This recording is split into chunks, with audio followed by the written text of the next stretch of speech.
Hello, this is Danny Riemann, the voice behind Ray's Guide. This is a quick operational guide of the Anvil Paladin.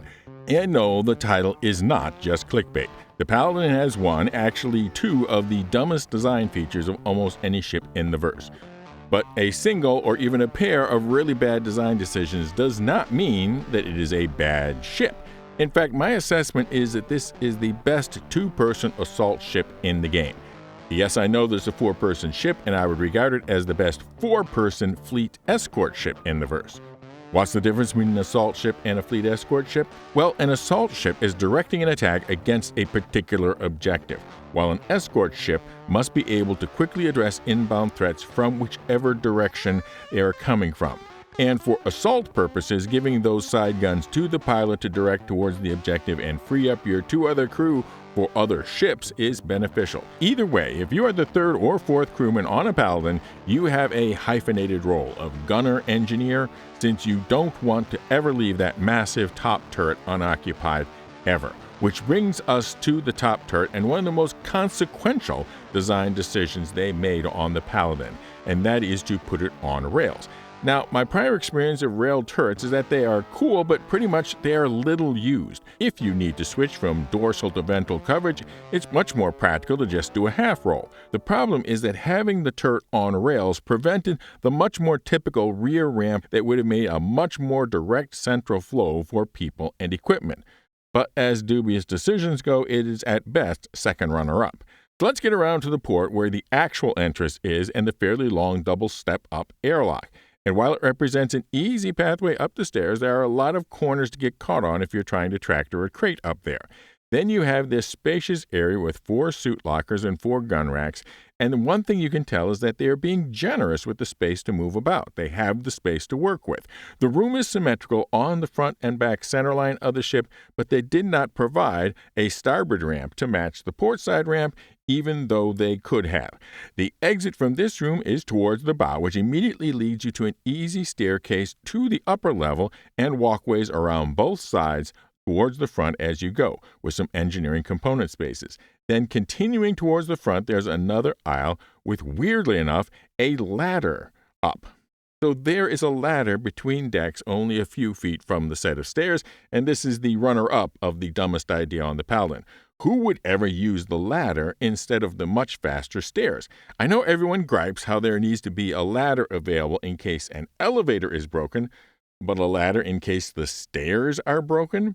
Continuing forward, there's a nice 2-seat underbridge for the gunners to use the remote turrets, which is kind of a nice touch.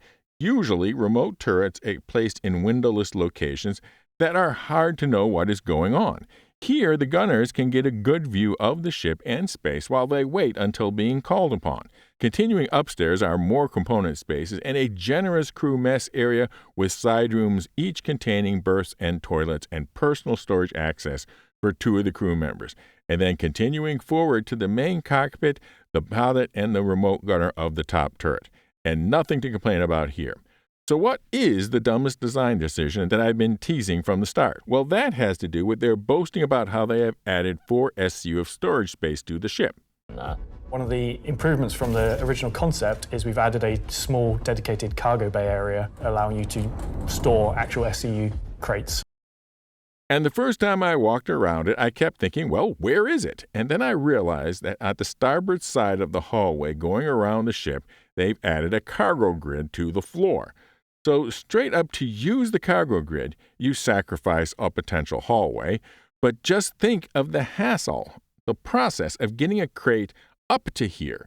You have to thread it up the narrow airlock and then immediately maneuver it 90 degrees to the left and then thread it through another door barely larger than the size of the 1 SCU container, then immediately shift it to the right without getting hung up on the stairs or anything else, and then carefully slide it forward, which clearly will only work with 1 SCU containers and only in a single sequence in and a single sequence out.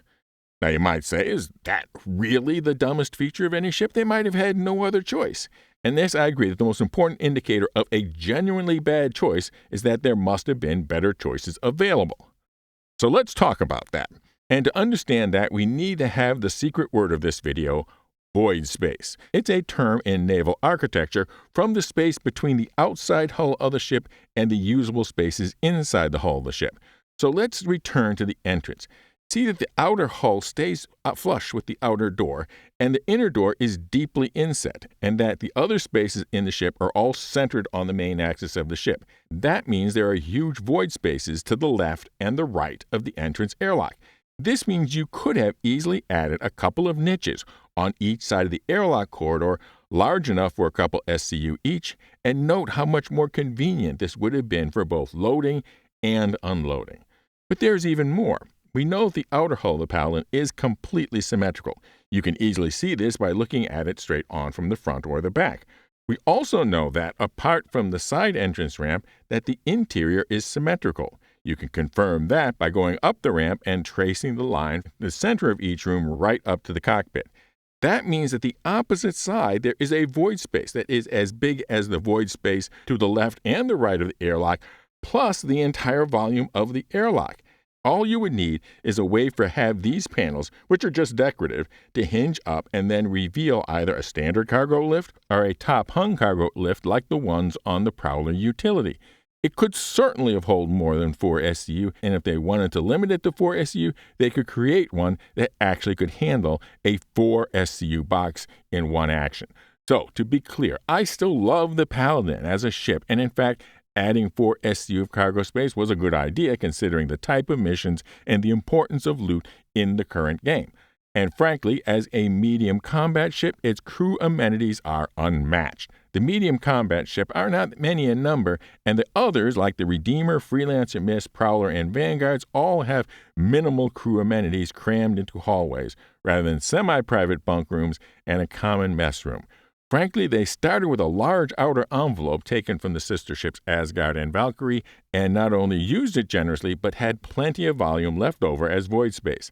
My criticism is that with all that room that they still had to work with, the cargo grid is the dumbest cargo grid on any ship in the verse, and it is clear that it was a slapdash design change when the person given the task was given no time to do it, and perhaps a restriction to not change any of the approved parts of the ship. So their only choice was to plop a grid onto the floor of a redundant hallway without any ability to consider how clumsy it would actually be to use it. And the lesson to be taken from this is even small additions to something deserve good design.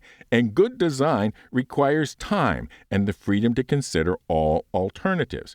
And there were so many other better alternatives for the SCU that either weren't considered or weren't allowed to be considered.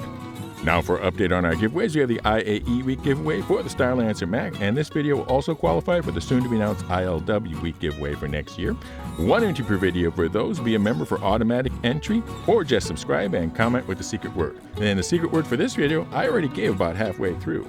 Fly safe, keep it real, and I'll see you in the verse. This is Daniel Raymond with Ray's Guide.